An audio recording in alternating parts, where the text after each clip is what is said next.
Ona gutwika President William Ruto akoretwo akinyiririe ndekurikia bururi mutondoini wa ngombo makiria kuma aigira wabici-ini. Ruto nionekanite agikomba na njira nene niguo kuriha mathiri maria matigirwo ni thirikari iria yariho.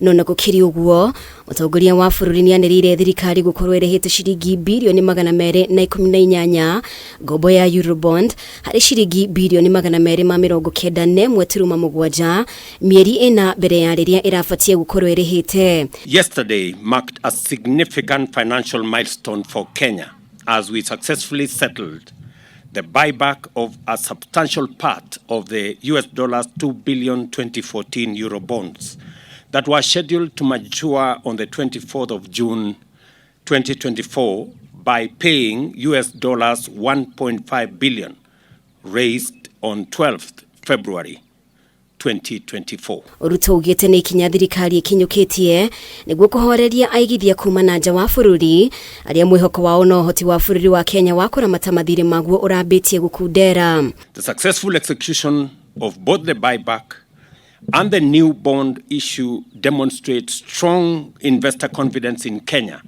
through the international capital markets. Many in the international community were worried about Kenya's position and Kenya's financial ability to manage our situation, including our debt situation.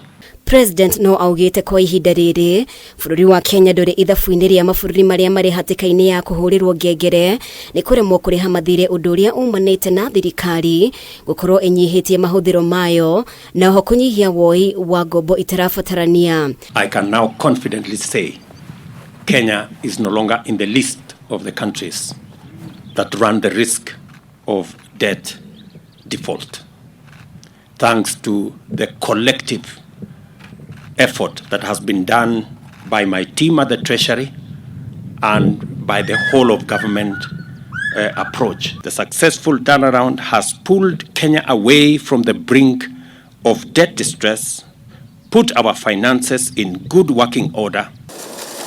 Shiringi ya Kenya gukorwo ikiambatira ica-ini ikuhe kiringithanio na ndora ni gucoketie mwihoko wa kwarahuka kwa utonga wa bururi undu uria Ruto augite unyihitie ngombo ya bururi na shiringi birioni 722. Investor confidence has been significantly enhanced, resulting in the appreciation of the Kenya shilling against the US dollar from an average of 162 shillings to an average of 142 shillings at the moment. In turn, this has reduced our overall debt by Kenya shillings 722 billion.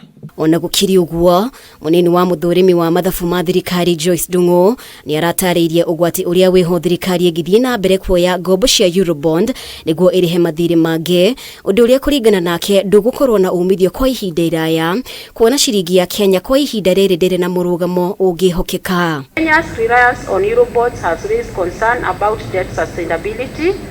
There is heightened vulnerability in 2024, which coincides with the Eurobonds maturities, where Eurobonds offer access to funds for development projects. Managing repayments obligations remains a crucial challenge. Girifotera Kameme TV, ritwa riakwa ndi Mubi wa Shege.